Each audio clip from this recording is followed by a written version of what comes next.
This is episode 20 of Chris Sweeney Talks 2. Today I'm joined by Gwyn Evans. Now, he's the leader of the Gwlad party in Wales. Now, we all know Wales is part of the UK, but we don't really hear much about Welsh independence, but it's a growing movement. It's getting stronger and stronger, and we wanted to talk to someone in the know. So Gwyn's come on to speak to me. So thank you very much for joining me today, Gwyn. How are you? I'm very well. Thank you very much. Welcome to Wales. Well, thank you. You know, which part of Wales are you based in, just for people watching? You think of the Wales is in the sort of an inverted letter C on the Cardigan Bay, and we're right in the middle. So if you were coming from England, it would be Telford, Shrewsbury, hit the sea, and we're just by Aberystwyth.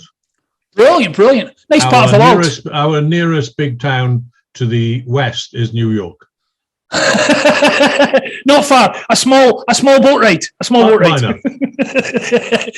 I mean, I was really keen to talk to you because, I mean, I think particularly in the UK, you know, we maybe focus on Scottish independence, and there's a thing about Ireland now with Brexit and, you know, all that stuff going on and around Europe. Maybe we talk about the Basques or the Catalans, but there's not a lot of mainstream oxygen given to the Welsh situation. But it's a growing movement. I mean, it is picking up speed.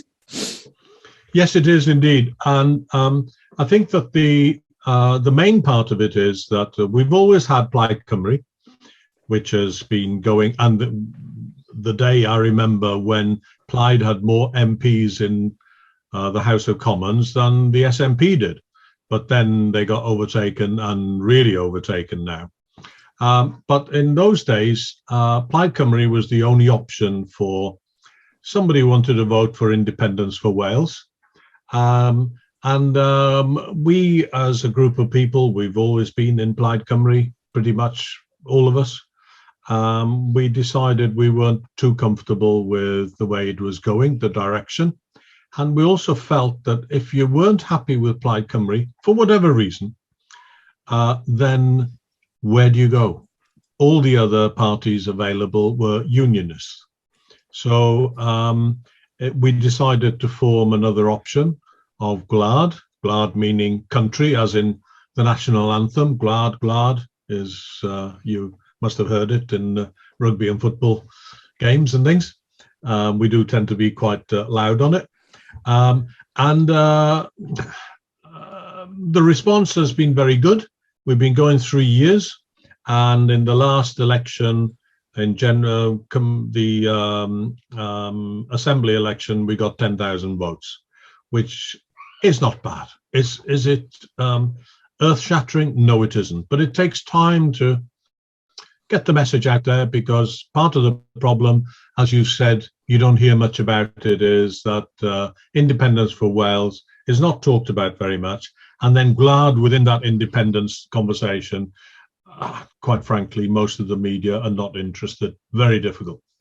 Yeah, well, I mean, I had a look at a poll, and it was talking about generally about Wales, and it was March 2022, and it was saying people that would vote yes for independence was 21%, no 53%, but undecided 26%.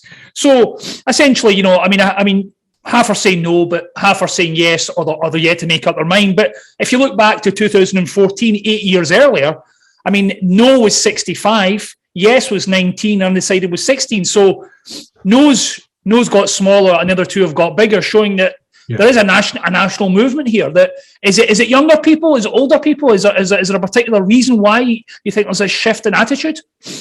There is a shift. Very difficult to put your finger on the exact reason, but I would say that there are several that are definitely part of it.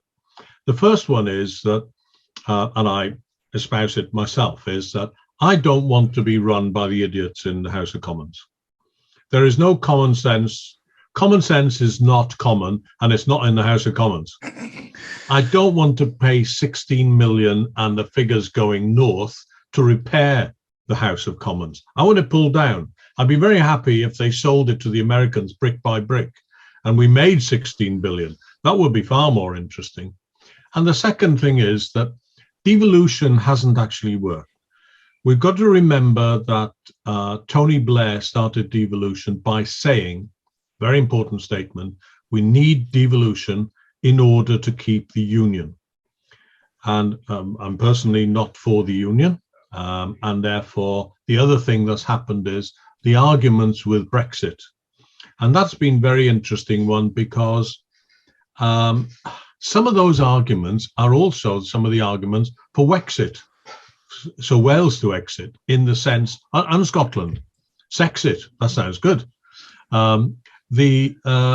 Because we don't want this rule from a distance, whether it's Brussels or London.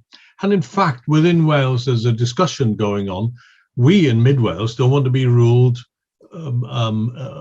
oppressively from Cardiff. So the devolution idea, if it's genuine, would go further than just Cardiff. It should come down to the local councils, and even the community councils should have more powers to do things that local people need, because we know what we want locally. And it's not the same for every part. I mean, in Wales, we've got the added problem of the Welsh language. Is the West and North Wales is very much into the Welsh language. Cardiff is as well now, by the way.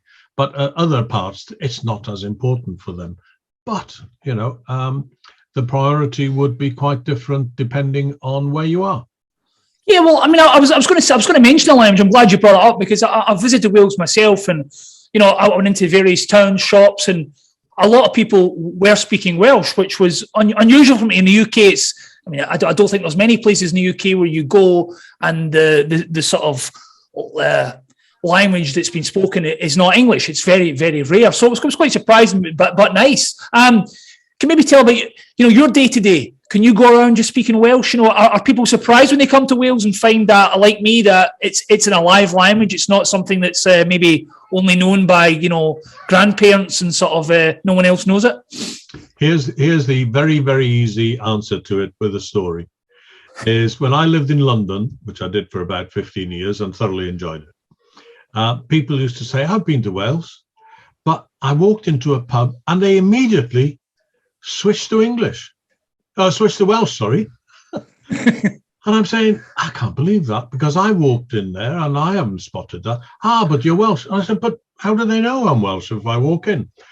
And I talked to a friend of mine. He said, you know what it is? They don't believe, they don't understand that we carry on our day-to-day lives in Welsh.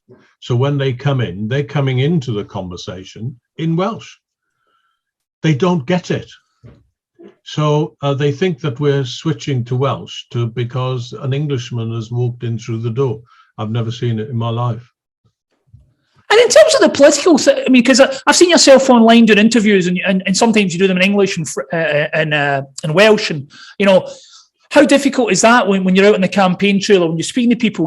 Are you wanting to speak Welsh more, but then maybe some people don't know Welsh or they want to speak in English? Is that a hard balance to find? Because I'd imagine a lot of people that want independence want to speak Welsh, but I'm sure a lot of people want to speak English as well. They do, absolutely right. It's very difficult to work it out. So the easy way is in the same way as when you go into a shop, is you say something in Welsh first, as in Shwmae. And if they answer you in Welsh, then the conversation carries on in Welsh. If they answer you in English, as in hello, how are you, then you carry on in English. So you work out what your language you're in at the very beginning, and it's easy. Yeah. And we're used to it. We're used to it. No, I mean, I think it was very, I don't know, patronising to say it was charming, but it was just quite eye-opening. I mean, obviously you go to France, you speak French, you go to Italy, you speak Italian, you don't even think about it. But in the UK, for someone being from the UK myself, it was a bit of a surprise, but it was nice to see. I mean, it was to be welcome, people holding on to their culture and celebrating it, When the referendum was going on in Scotland, I went canvassing in Inverness, and we had to stand on the main street there, and there were people coming along, and there were people on the stand, Scottish people, and the conversation was going on in Gaelic. And for me, it was brilliant to hear it, and the fact that they were comfortable in it, and it was normal to do it. And then there were about 6 of us from Wales, and we were having a conversation in Welsh. Actually, nobody was talking English unless we wanted to speak to each other. Yeah. Yeah, it was great. It's really interesting, yeah. But I mean, aside from the language, people may be asking, right? Okay, maybe you don't want ruled from the House of Commons or London, but why make Wales independent? What's the reason for it? Because obviously it's doing fairly well as a country at the moment. I'm assuming, it seems to be doing okay. What would you like to change, and what do you think independence would bring? Well, I don't think it's doing okay. In the past, whether it be slate or coal or water, it's all been taken. And then at the moment, here's an example for you. The coal and the money was made, some of it in South Wales, yes, for sure. But most of the money was made in the City of London. And by the way, this is not an anti-English thing. It is a City of London very often, because Cumbria have the same problem with London as Wales does, or Scotland. So the money was made there, but now we've had some landslips from the tips, the coal tips, and they're now saying that Wales has to pay for clearing the coal tips and stabilizing them. Well, that's not where the money was made, so they've run off with the money. That is not acceptable. That is exploitation. And the empire has done this throughout the world, whether it's India or the Caribbean or wherever. It's not new. And the second part of it is that we have just qualified, sorry to say this, to go to the World Cup. First time since 1958, I believe. 64 years. Yes. Yeah. So I'm really not apologizing for it, but I don't want to make a big thing about it. We're going to the World Cup. You've been. And we still remember Joe Jordan's hand. Yeah, if anyone's not a football fan, obviously I've got a Scottish accent, and Scotland are not going. But there was a famous game where Scotland had a dubious goal, and Scotland went and Wales didn't go. But you're dubious. It was dangerous. But anyway, we're going, and we're the only country that's going. We're the smallest country going there, and we're the only country that's not independent. So how come all these other countries that are going to the World Cup from all corners of the world, and they are part of the 194 countries that are independent? All this nonsense about you can't afford it and everything. We can't afford not to be, because we're being exploited for the natural resources. Wales is actually quite a rich country. We've got lots of things. I mean, a lot of people don't know. Pretty well all your mobile phones have got a chip made in Newport in South Wales. I didn't know that. I've got to say, half the world have got them. So it's not just the old thing, singing going down the pits and everything. The pits have been closed. There are a few, but nothing worth talking about. There are companies all over the place which are arising and starting off and using the local talent. The universities are great hubs now for new development, new companies, new innovative ideas. And it's quite modern. It's unbelievably modern. We've got if you come to stay at the seaside, there's tradition, this, that, the other.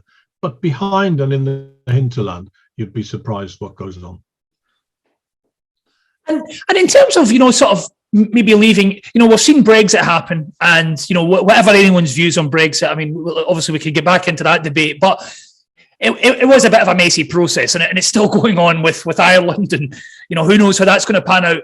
Do you think that will hurt people that are maybe undecided or moderate independent supporters, because you think, right, look at all the hassle it was extracting ourselves from Europe? We'd have to extract ourselves from the UK, which would probably be maybe a bigger deal, because our actual nationality and everything would have to change. There is a very, very good point there, and the good point about it is that, as you say, that people will say, we just had one separation from Europe. Do we really need another one? Well, our argument would be, yes, bring it closer to the people. Let us rule ourselves, not to the exclusion. Independence can be a rather negative term in some ways, and we prefer to use sometimes, although we don't use it in our manifesto and things, we still use independence. But freedom is the right thing to do. We want the freedom to do various things, to look after ourselves, and also to live with your neighbour and neighbours, of course. You can't have complete independence. It doesn't work like that. But we want the freedom to make decisions. At the moment, we have the Assembly, the panel, the Parliament, the Senedd in Cardiff, the Welsh Parliament. But it's not. It is an extension of Westminster. It is Her Majesty's government in Cardiff.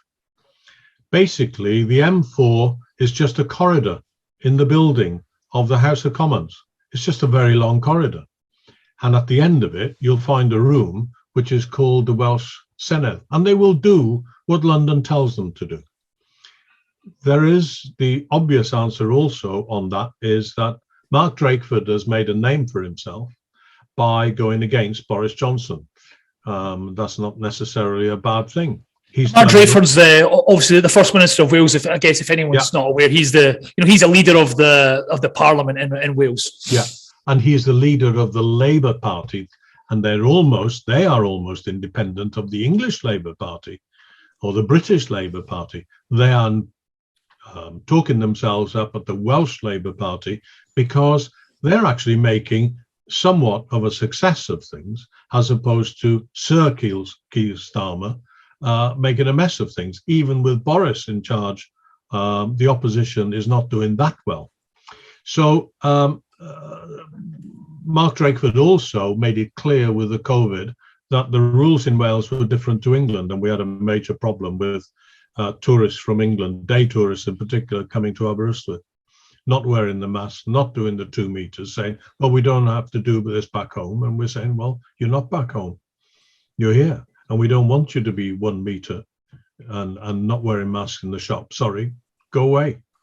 Yeah, I mean, you've mentioned a few times about not being anti-English, and I think that's really important, because I think a lot of these independence things, it becomes, well, it's almost a combative, well, why don't you want to be part of this, when you say, well, I'd rather just do my own thing. And I think that's very hard for politicians to convey. But I do think a lot of the supporters, when you go online, look on social media, a lot of people feed this. And it must be quite a hard balance for someone like yourself to walk. Very difficult. I lived as I said, in London for 15 years and got on with English people very well, or any nationality. It was great. It was a right cauldron. To bring it down to anti-English is to miss the point. And it is deliberately done. And part of it is, and I mean now, when I say English politicians, I mean politicians representing English constituencies. That will be more correct. When they say the nation, they actually can play around with the idea of Britain or England, and they still call it the nation. And with us, when I say nation, I mean Welsh nation, full stop. UK for me is a conglomeration of 4 countries. It is not a nation. It never was a nation. It's a state. The Britain is a state, and what a state it's in. Yeah. In terms of maybe, I mean, it's a big question, but in terms of stuff like about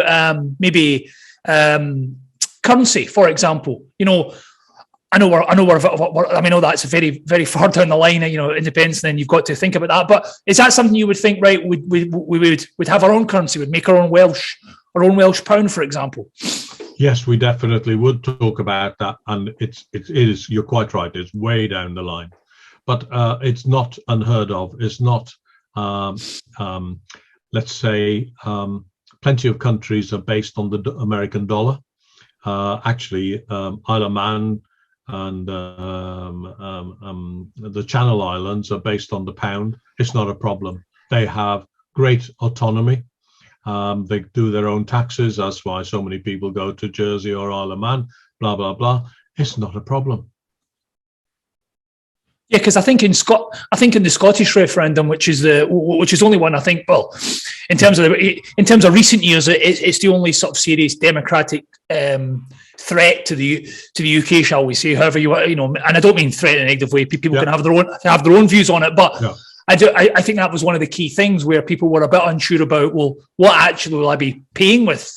Or what will I be paid in salary wise? I think people worried about that. Yeah, and who was throwing the paraffin on that fire? I'll let you answer that. I'll let you answer that. There were 200 MPs were summoned to go up to Scotland, and it was Gordon Brown who was in charge of them all, and they chucked it on. It's not an important point. It is a point, absolutely, but it's not the all-important thing, because when you're talking about freedom, etc., you are not worried about that currency or what's the name of the currency, etc. But the ATMs wouldn't stop. You'd get money. I mean, you're saying you lived in Switzerland. I've gone to Switzerland. I've taken pounds with me, and I've changed them, and I've changed them back. You know, and bitcoins, and it's all over the place. There's a revolution going on in that sense, and I'm sure it will change again. So making prescriptive answers so early about currency is just not helpful. But on the other hand, it is to ignore it is also wrong. One thing I think a lot of people bring up about independence, and again, Scotland, Ireland, or Wales, they have this thing about the armed forces and protecting yourself, because we're all part of a British army. None of us have our own armies. We have one British army. So what would be your feelings there? Would you just think, because obviously we're a nuclear state, and that costs a lot of money to have these nuclear submarines and all that kind of stuff, and we're involved in global efforts. You know, what would you see there? Would you see Wales sort of coming out of that completely and just sort of being their own thing and not getting involved in these type of things?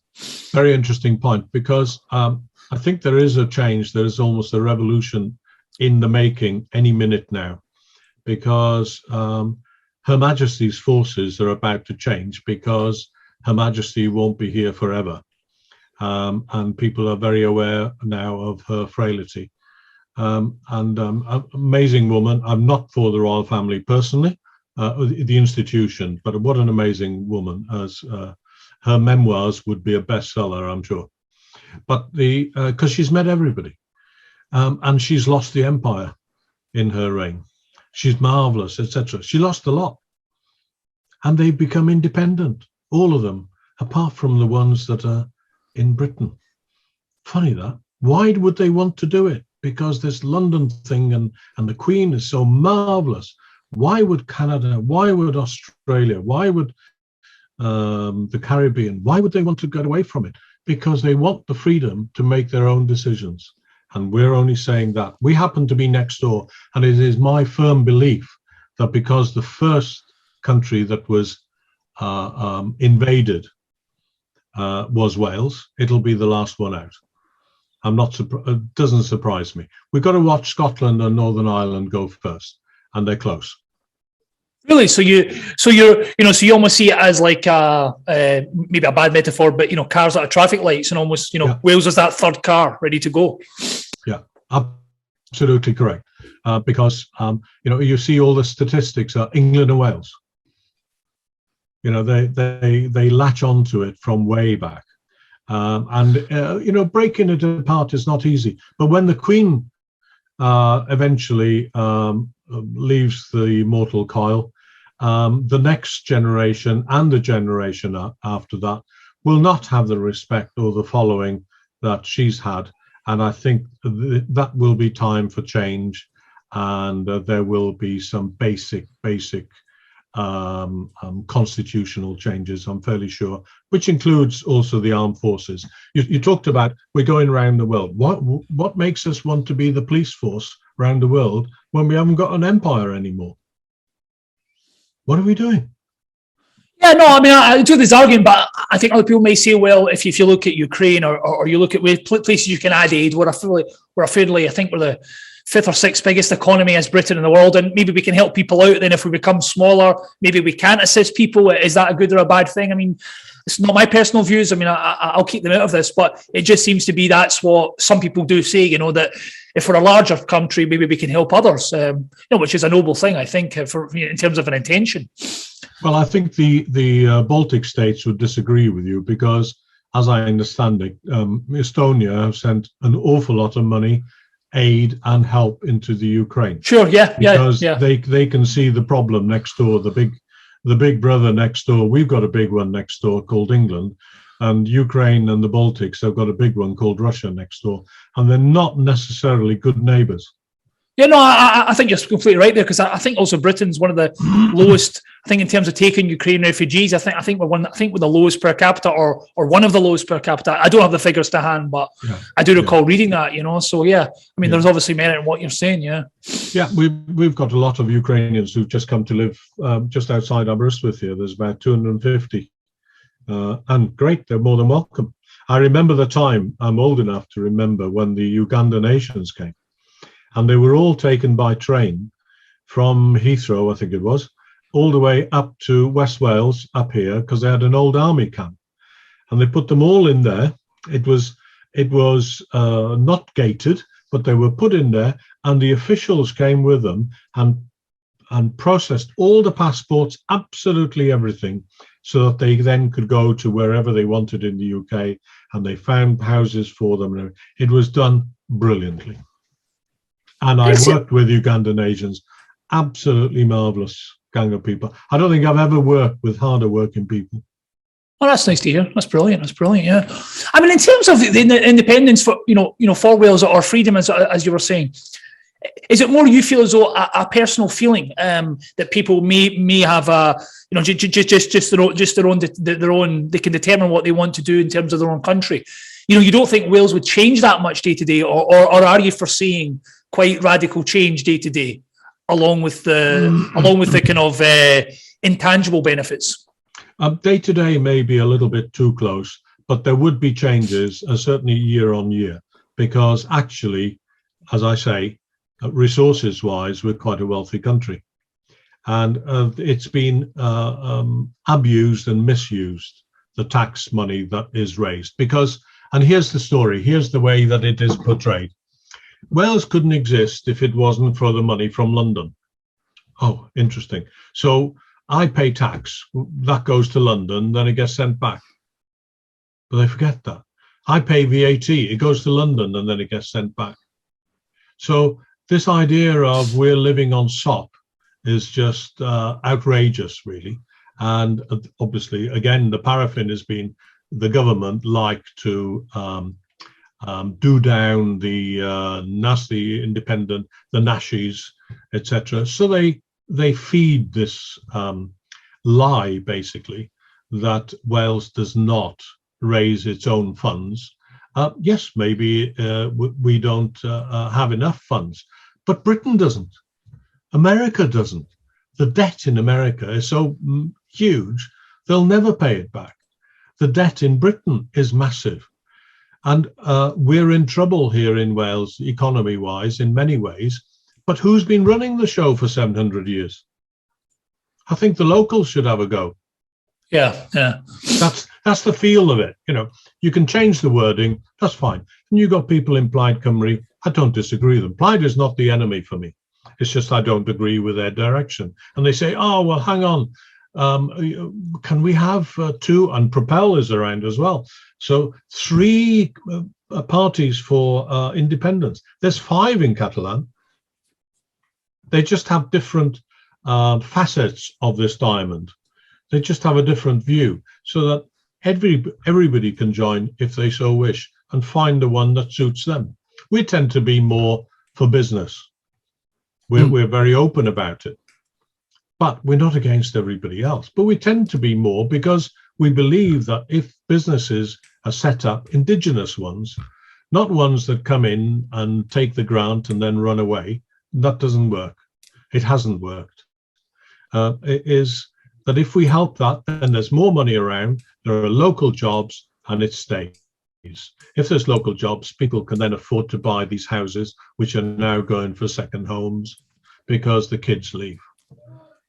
Yeah, well, I mean, I think it's very interesting you say that the sort of business is your primary thing there, because I think when we talk about these separations, freedoms, independence, again, whatever word people want to use, I think a lot of it's this romantic notion of kind of identity and pride in your nation and your kind of flag and your anthem, and that's all got a place. But I do think that politically or socially, there comes a point where people see people, business leaders or people going, no, it's not going to work, and people then fall away because they don't have that belief. So it's quite interesting. You're almost taking the romantic notion out of it and sort of going more for the the economic side.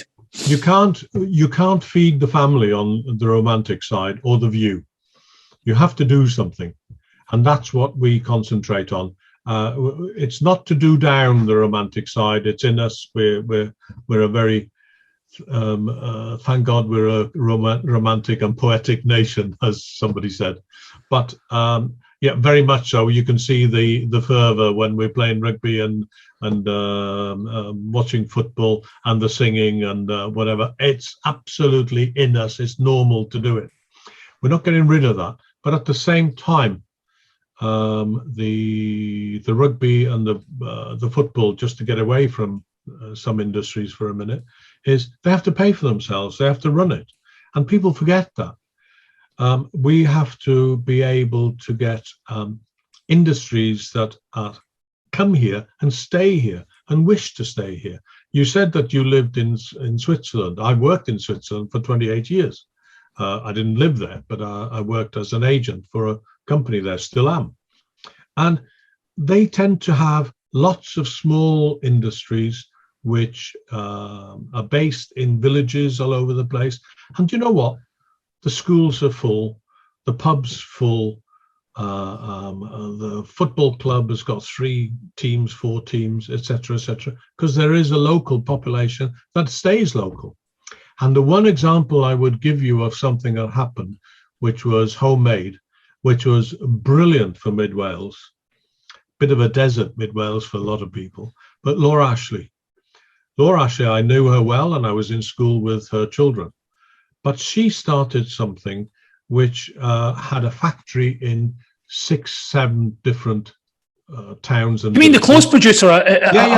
Sorry, just in case I was getting the wrong, Ashley. I know you're talking about. Yes, okay, yes. Yeah, she started it in Machynlleth. I see. In Mid Wales, and you'll have to say that later on. Machynlleth, where I was born, in the Dyfi Valley, and then she spread from there. But the point was that she put money in people's pockets. So you had farms where they had 3 children. One child is going to be taken over the farm. The other one, maybe a daughter, will become a teacher very often. And the other son, what do you do with him? He went to work at Laura Ashley. Or the other way around, the son becomes a teacher and the daughter went to work at Laura Ashley. There were lorry drivers, male and female, going all over Europe and coming back to Mid Wales with a bundle of cash because they'd worked hard and they were spending it locally and they were staying locally. Massive, brilliant. I mean, I love that, but do you worry that, say, younger people now, you and I were talking through the benefit of the internet, and of course, I mean, it's not a new thing, but younger people now, they can see everything. The world's become a smaller place. When I was younger, and of course, I'm sure when you were younger, the world was it's even small. We're all at different stages along that journey. For yourself, do you worry younger people in Wales may go, no, I like thinking about New York or Sydney or growing my company. I don't want to be small. I don't want to isolate myself. Is that a difficult thing, you think, communicating it to those type of younger minds? I'd be happy if they go, but I'd be happy if they also felt at one stage, do you know what? I think I'd like to go home. I've done the travel, and very often we find out, certainly in the countryside here, families come back or couples come back to start a family because they want their children to go to a Welsh-speaking school. It is a big movement. I'm also involved with a group called Wales International, and you've heard of the Eisteddfod, I guess, where the singing and poetry competitions go on, etc. And people from all over the world come back to that, and we make sure they get a reception and that they meet each other. Some of them are Welsh speakers, some are not. Some are third generation, some have only just moved away. But it's amazing the amount of, I'm in touch with 220 plus Welsh societies around the world. And we sponsored the IRF, which is the youth movement in Wales, to send 2 people out to Sydney, Australia, to coach football, soccer in other words, in Welsh to 700 children in Sydney, Australia. Brilliant. That's amazing. It's mad. It's yeah, mad. yeah, it's amazing. Yeah, but it's lovely. I guess it's having that confidence, and I think maybe people from smaller nations, we don't have that. Maybe I come from Scotland, but I think small nations, and I think particularly the UK, because it's Great Britain, because it's an island, where maybe we don't feel as connected. We do feel a bit, but maybe there is that thing out there where maybe we go out and see things, and we should have a bit more confidence, because you're certainly given that vibe.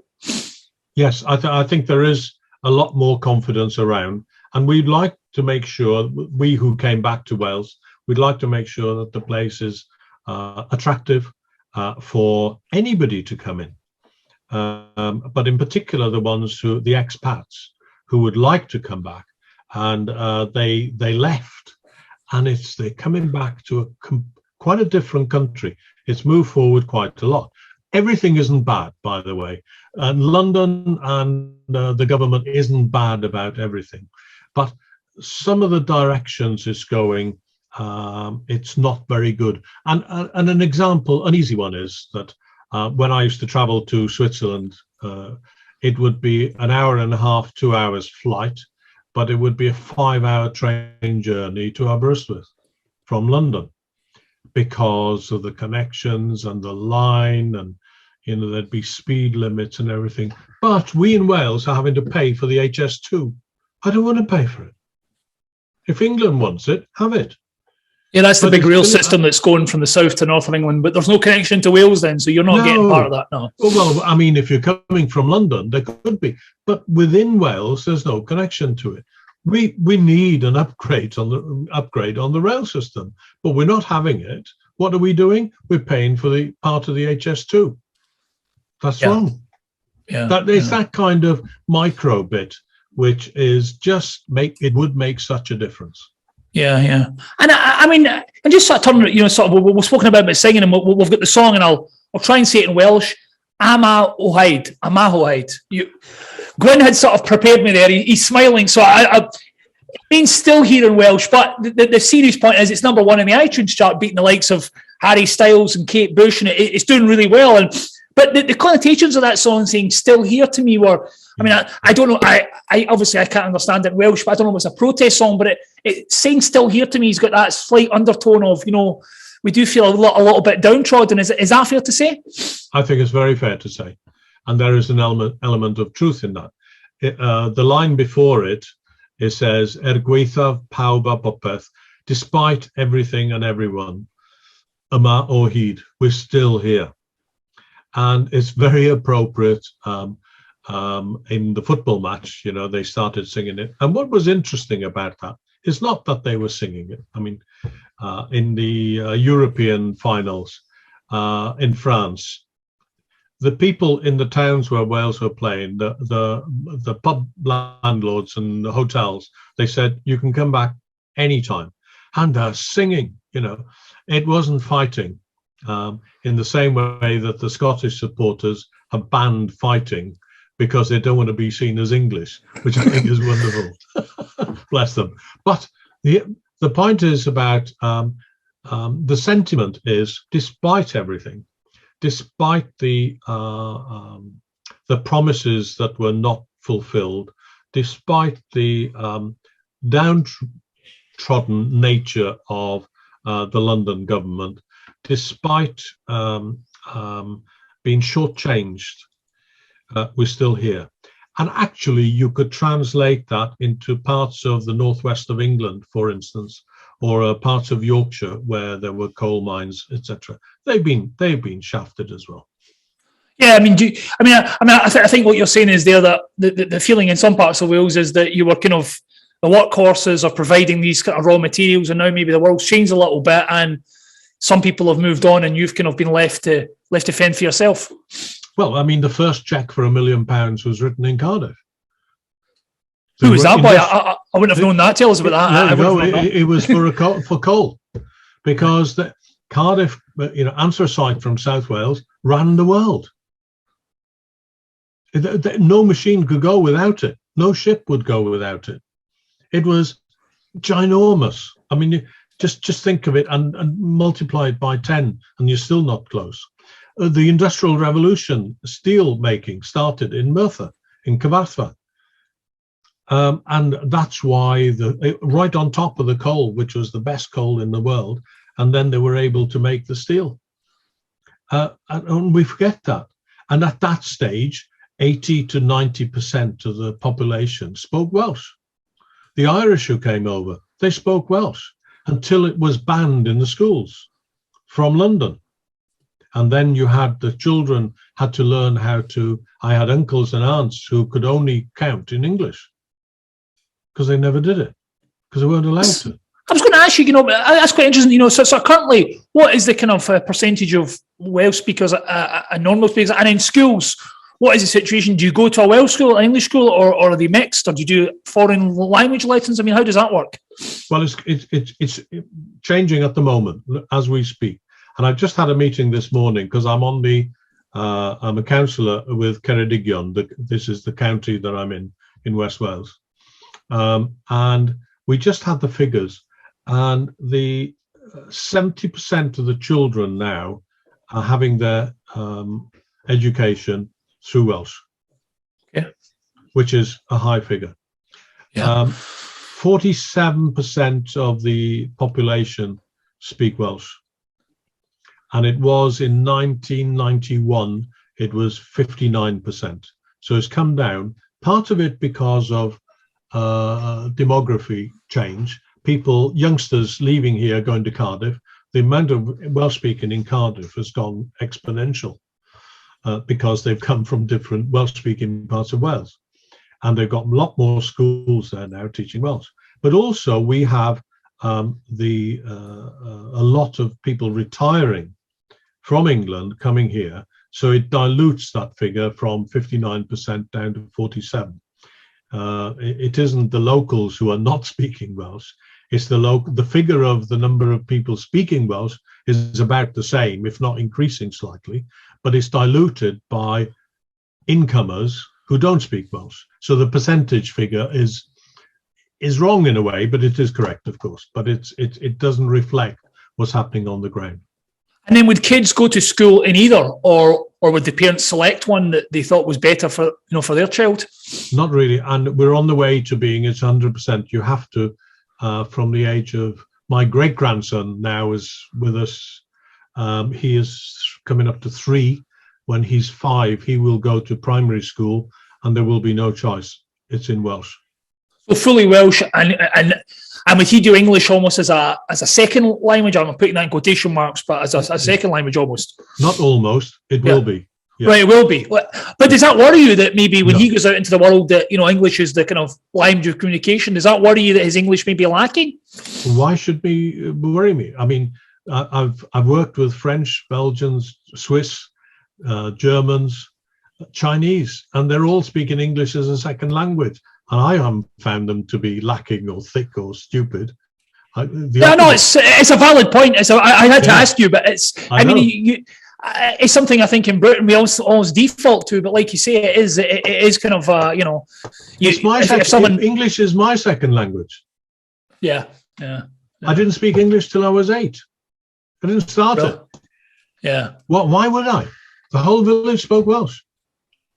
Everybody I saw was in Welsh. I went to school. It makes a lot of sense. It makes a lot of sense when you see it like that. I went to the shop. It was in Welsh. We played football in Welsh. Why? Why would I? My parents spoke Welsh to me. My brother and 2 brothers spoke Welsh to me. Why did I need to speak English? But of course you do, and that's reasonable. And in terms of business, I mean, I've been very generous with your time. My final quick thing to ask you was about business going forward. So, you bring people in, maybe you need more workers or, immigration, which is, any economy growing needs that. If Welsh was the dominant language, very few people coming from abroad are going to speak Welsh. Do you feel you have an issue there, maybe where it's quite a small country, it's quite a niche language? Will people still want to come there if it becomes independent? We're working now in the council, for instance, bilingually, and it works very well. You have translators.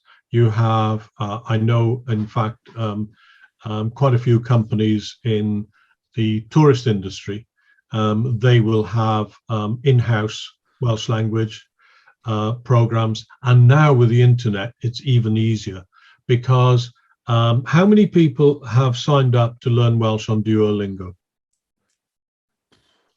I'll put you on the spot. You put me on the spot. I mean, I would, if you said it was more than 100,000, I'd be surprised. Prepared to be surprised. Okay. You're sitting down, aren't you? I am, yes. 1.4 million. Really? 1.4 million? Yes. That's and a my lot. friend of mine, Aaron Jones, he's got Say Something in Welsh. He has up to, I'm not sure what the latest is, 60,000 learning Welsh. That's a lot of people. That's a lot of people, yeah. It's not a problem. Unless somebody wants to make it a problem, or you're forcing it on the children. I was forced to learn English. I didn't cry about it. Yeah. It did me good. And to have a second language has now been shown to be great for child's mental development. And I'm against bilingual education, by the way. I think it should be quadrilingual. As my friends in Belgium are, their children, I know them well, and I've watched them grow up. They started in Flemish, then they had to have French, and then they had German or Dutch, which is virtually Flemish, and then German. And then they might do Spanish. And it's normal. Yeah, yeah. They don't whinge about it. Yeah, well, I mean, I think for anyone listening or watching, it's not in the UK. I mean, they probably struggle to know how English is so dominant here that, I mean, if you meet anyone that's bilingual, that's not lives somewhere else or has a family member or a spouse that's foreign, it's quite rare. I mean, very few people speak another language. Well, my wife is from Austria, so right. I had to learn some German because her family didn't speak English. I tried Welsh on them and that didn't work. So, get on with it. And, sure. The whingers and the people who are creating a scene about it, I can say pretty much that they're monoglot English. And it's about them more than the children or the children's education. They feel inadequate that they just can't speak another language. And why should I? Because English is so important. And they just put more of an emphasis on it. Whereas the children, they just pick it up like that. Yeah. And my final thing to ask you was that, you said you were a great grandfather, which I'm very surprised about. You do not look old. Anyone watching on video, if they're doing the audio, but if you go on YouTube, you can. We're talking as well, and you don't look old enough. But you were talking about how you feel Ireland, Scotland are ahead of Wales. So, do you feel this is a ball you're starting rolling? Do you think you'll see Welsh independence in your lifetime? I don't want to be too morbid about it, but is it something you think you'll see, or you think generations after you will see? I have to be positive about it and wish it to see. And it's one of those snowball effect. I think that Northern Ireland joining Southern Ireland, joining ERA and becoming the island of Ireland, as they do in rugby, for instance, it would be a very good thing. And now with Sinn Féin in charge in Northern Ireland, and if they'd put more candidates, they would have been in charge in Southern Ireland. I think that would have been a very positive move. That's the first thing. With Scotland, with the SNP, it's been a little bit unfortunate, the timing and the sort of little argument that there's been within. But they're still on track. They're still very strong. And I think that if Scotland goes in the next 5 years, 10 years, which I think is possible, then the concentration will be on Wales. And the Welsh people themselves will be saying, well, why not us? The argument of why shouldn't we be independent goes out the window when Scotland and Ireland have done it. Yeah. And just to add an underline something, people are saying you can't survive without England or London. Well, you'd be back. They said it about Scottish independence. You'd be in trouble in 5 years' time. You'd be back begging to rejoin the United Kingdom. Do you remember the trouble there was in Southern Ireland when they were stuffed? They were almost broke. I don't remember hearing that they phoned London and said, please, can you take us back? I don't remember Washington ringing London and saying, do you know what? I know you lost and we beat you and everything, and we're now running out of money. Would you mind taking us over and running us again? It doesn't happen. It is fantasy land. And the media, they will push this, which is, I'm so glad you're doing this on your own bat, so to speak. They will push this because the bosses will say to them, don't give any truck to Welsh independence, Scottish independence, or whatever, because next time there's a media briefing in the House of Commons, we won't be invited. Yeah. I know personally this happens.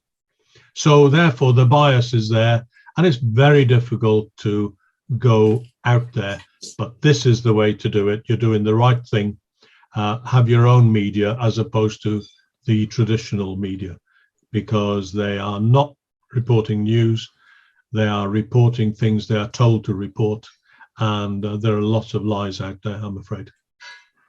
Well, thank you very much, Gwyn. It's been a pleasure to talk to you. Hopefully, well, I'm sure people have. I've learned a lot, so I'm sure other people have learned a lot. Appreciating the sort of context of the Welsh situation, and I think it's exciting times ahead. No matter what direction it happens, I think change is on the horizon. No matter what in the UK, I think we can all see that. No matter if it breaks up or stays the same, but I don't think the status quo is going to last for too much longer, judging by the current climate.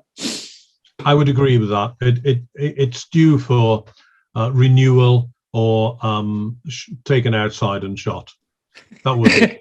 And I'm not and just before anybody says, I'm not advocating guns. I'm not, honestly. It was metaphorically speaking. And neither do I. I underline that as well. I underline that as well. But thank you so much again, Gwyn. It's been a pleasure to talk to you. Thank you very much. It's been lovely. Cheers.